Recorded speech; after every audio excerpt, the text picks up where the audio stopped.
12 साल बाद वो जेल से छूटा। जेल से निकलते ही उसे बाहर की ताज़ी हवा अच्छी लगने लगी और वह खुली हवा में सांस लेने लगा। तो उसने सोचा कि मैं घर पैदल चलकर ही जाता हूँ। तो वह पूरा रास्ता अपने घर की ओर चलकर ही गया। घर पहुँचते ही उसकी बीवी चिल्लाई, कहाँ घूम रहे थे इतनी देर? आपकी रिहाई तो 2 घंटे पहले ही हो गई थी ना। वो आदमी वापस जेल ही चला गया। एक महिला ने तपस्या करके शिवजी को प्रसन्न कर लिया। शिवजी प्रकट हुए और बोले, मांगो एक वरदान। महिला बोली, प्रभु मुझे एक नहीं 3 वरदान चाहिए।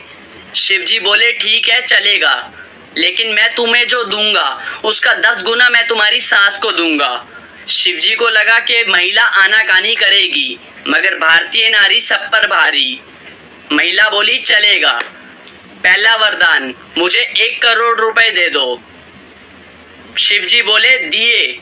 उसका 10 गुना उसकी सास को मिल गया। दूसरा वरदान, मुझे बहुत सुंदर बना दो। बना दिया।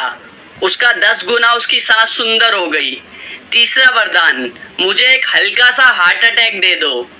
उसकी सास को उसका 10 गुना तगड़े वाला हार्ट अटैक आया और सांस चल बसी और सारा का सारा धन बहू रानी का हो गया।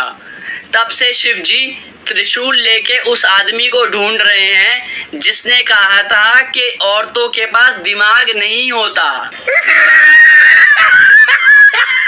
एक बार 2 चोर शहर से चोरी करके जंगल में भाग आते हैं। उनके पीछे पुलिस पड़ी होती है, तो वो 2 दिन तक जंगल में ही छुपे रहते हैं। फिर उनमें से एक बोलता है कि यार मुझे तो बहुत भूख लग रही है। तो दूसरा कहता है कि एक काम करते हैं, हम में से एक यहाँ पैसों की देखभाल करेगा और दूसरा शहर जाकर खाना लेकर आएगा। तो उनमें से एक चोर अपना चेहरा ढककर शहर जाता है और खाने का इंतजाम करने लगता है। तो दूसरा दोस्त जंगल में बैठा सोचता है कि इसके आते ही मैं इसे मारकर सारा खाना और पैसा ले लूंगा। और यहाँ शहर में पहला दोस्त सोचता है कि मैं इस खाने में जहर मिलाकर सारा पैसा ले लूंगा। वो खाने में जहर मिलाकर जंगल में आता है, लेकिन वहाँ कोई नहीं होता। वो खाना रखकर पैसा उठाकर भागने लगता है और इतने में ही उसका दूसरा दोस्त उसे पीछे मार देता है और उसे मारकर जैसे ही वो खाना खाने लगता है वो खुद भी मर जाता है। तो दोस्तों, आपने क्या सीखा कमेंट में जरूर बताना। बहुत प्यार करता था, जिंदगी में सब मंजूर था, बस उससे दूर होने से डरता था।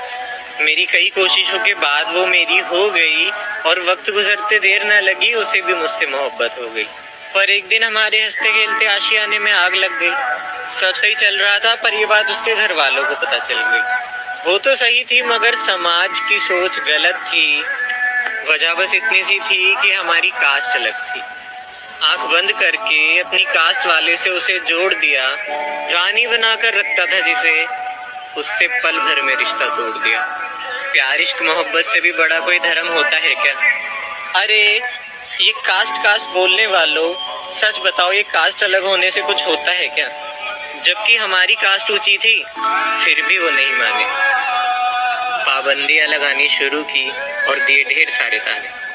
और एक दिन दुनिया के आगे हम गलत हो गए, कुछ आंसू और यादें लेकर हमेशा के लिए अलग हो गए।